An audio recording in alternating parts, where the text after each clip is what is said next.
Según los psiquiatras de la Organización Mundial de la Salud, 450 millones de personas en el mundo tienen un trastorno mental. 3 veces las poblaciones metropolitanas de Tokio, Nueva York, Los Ángeles, Londres, París, la Ciudad de México, Mumbai, Milán, Madrid, Toronto, Washington, Atenas, Melbourne, Hong Kong, Singapur, Roma y Berlín combinadas. ¿Hay realmente esta cantidad de enfermos mentales o es solo un caso de buen marketing?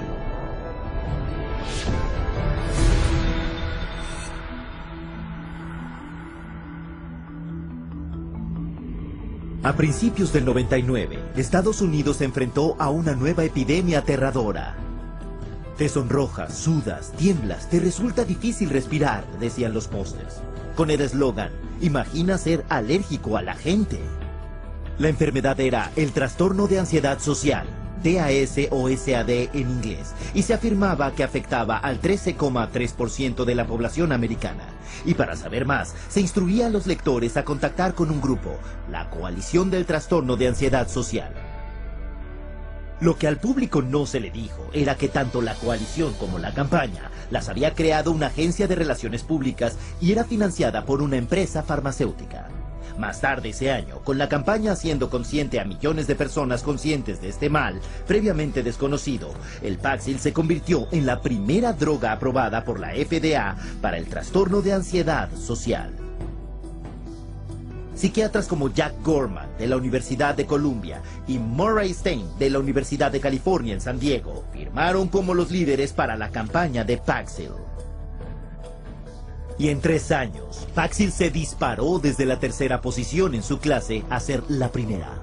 El director de producto de Paxil alardearía más tarde: el sueño de cada hombre de marketing es encontrar un mercado no identificado, desconocido y desarrollarlo. Eso es lo que pudimos hacer con el trastorno de ansiedad social. La competición del Paxil se fijó en esto. Ese mismo año, Pfizer consiguió la aprobación de la FDA para vender su antidepresivo Zoloft para el tratamiento del trastorno del estrés postraumático. Contrataron también una firma de relaciones públicas para crear su propio grupo de líderes psiquiátricos y les pagaron para difundir sus noticias sobre el trastorno.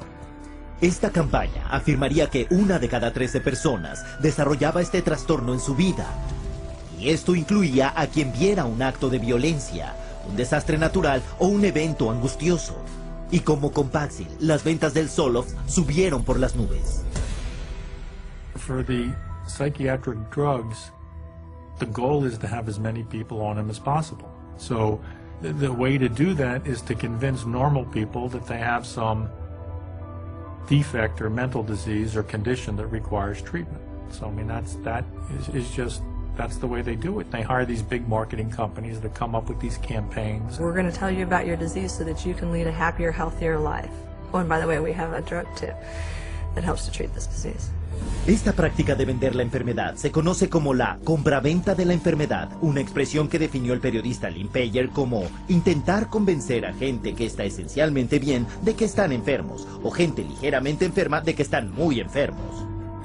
En Madison Avenue, la compraventa de la enfermedad se logra con una estrategia de clasificar la condición, donde la enfermedad mental se vende igual que los coches, la cerveza o el detergente de ropa.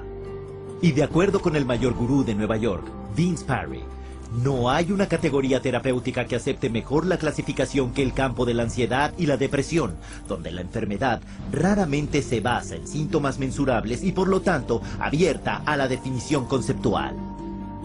Parry sugiere entonces a los ejecutivos 3 estrategias principales para lo que él llamó el fomento de la creación de enfermedades psiquiátricas. La primera es elevar la importancia de una condición o hacer que el público crea que un problema es mucho peor y mucho más extendido de lo que realmente es. Antes de la introducción de los antidepresivos SSRI, la depresión se consideraba, incluso para los psiquiatras, que afectaba a solo 100 de cada millón de personas. Desde entonces, las estimaciones han subido a tanto como 100,000 por 1,000,000. Un aumento de 1000 veces. El resultado es que más o menos el 10% de los americanos, unas 27 millones de personas, toma antidepresivos hoy en día, el doble que en 1996. Very good marketing. That all, expressions of human emotion, deep sadness and fear and anger and whatever else they happen to be, are now classified as, you know, a major problem, a psychiatric problem, a psychological problem that needs to be dealt with drugs. Otra enfermedad psiquiátrica, el trastorno bipolar, se consideraba raro, afectando solo a una décima parte del 1% cuando se introdujo en el DSM-3. Hoy se afirma que un 10% de la población, 100 veces el número original, tiene esa condición. El trastorno bipolar pediátrico no estaba enumerado siquiera en el DSM cuando el psiquiatra de Harvard, Dr. Joseph Biderman, empezó a publicar estudios afirmando que los cambios de ánimo en los niños no eran comportamientos normales, sino que en realidad eran enfermedades mentales. La campaña de ventas de la enfermedad de Biderman funcionó. Solo en la última década, el índice de niños con bipolar ha subido un 4000%. Pero lo que no se le dijo a los padres era que 25 empresas farmacéuticas distintas habían garantizado el trabajo de Biderman. La extensión de su influencia no se reveló hasta que una investigación del Senado en 2008 expuso a Biderman por no informar de más de $1.600.000 en ingreso farmacéutico. Pero estas revelaciones no tuvieron efecto en la psiquiatría. El bipolar pediátrico sigue siendo aceptado ampliamente en la comunidad psiquiátrica. These labels are being applied to younger and younger children, which I think is really, you know, a sad case. I'm sure I agree with any of those labels to begin with, but let alone for them to be applied universally to young kids. This idea that childhood itself is a psychiatric disease is simply based off some completely unsubstantiated idea that got printed in the psychiatric manual, and there's no science behind it whatsoever.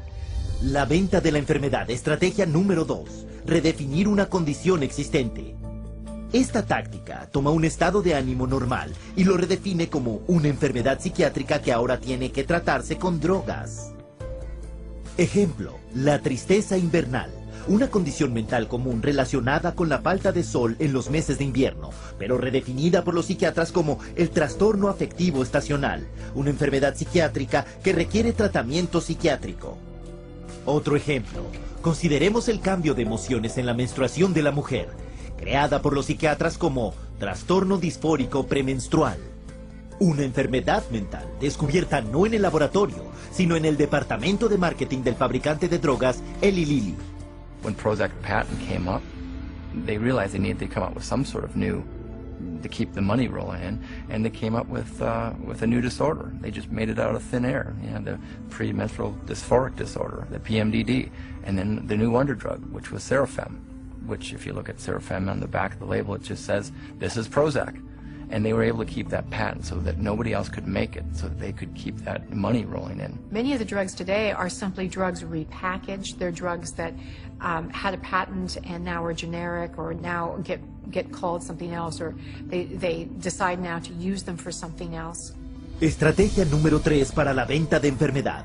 Crear una condición nueva para una necesidad del mercado no satisfecha. Ejemplo, trastorno de ir de compras compulsivo, promocionado por el psiquiatra Dr. Jack Gorman. En sus apariciones ante el público se citaba un estudio reciente que afirmaba que hasta 20 millones de americanos, 90% de ellos mujeres, podía tener el problema. Lo que no reveló era que el estudio fue financiado por los laboratorios Forest, fabricantes del antidepresivo Celexa, y que él era un asesor pagado para por lo menos 13 firmas farmacéuticas, incluyendo Forest. La mayoría de los consumidores no ha oído hablar del concepto del marketing de la enfermedad para sacar beneficio, pero para los que están en la publicidad y los fármacos es bien conocido. Un informe de 2005 de comprensión de la empresa Reuters para ejecutivos de compañías farmacéuticas observa que la capacidad de crear nuevos mercados de enfermedades aporta una cantidad indecible de miles de millones de ventas de fármacos, y que los próximos años presenciarán todavía más creación de enfermedad patrocinada por las corporaciones. If I can't get along with my husband, take a drug. If I'm feeling a little depressed, take a drug. If I can't study properly, take a drug. We've become a fast food, what I call a fast food, fast drug society.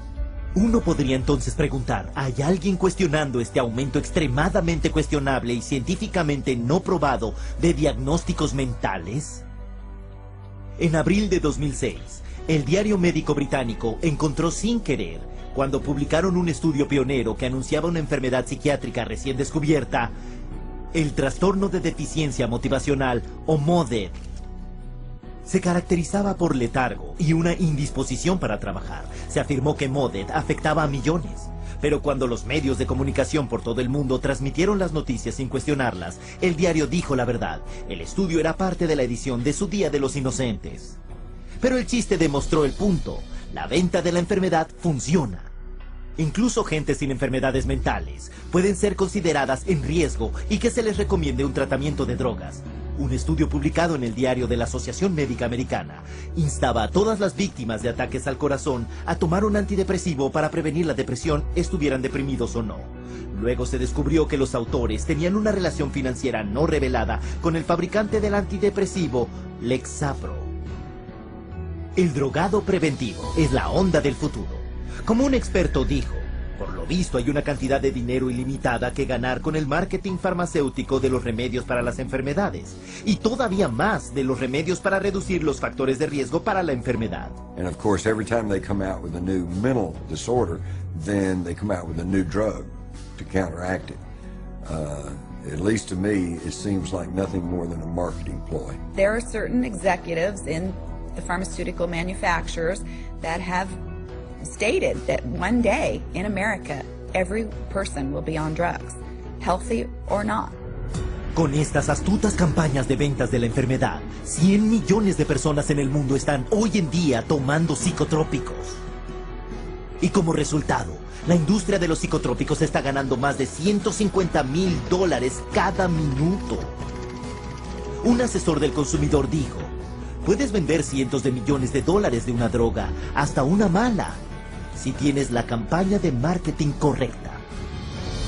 Lo que nos lleva a nuestra siguiente pregunta. Ahora que las campañas de comercialización de la enfermedad crean la ilusión de enfermedad mental generalizada, ¿qué tan seguras son las drogas que los psiquiatras recetan para tratarla?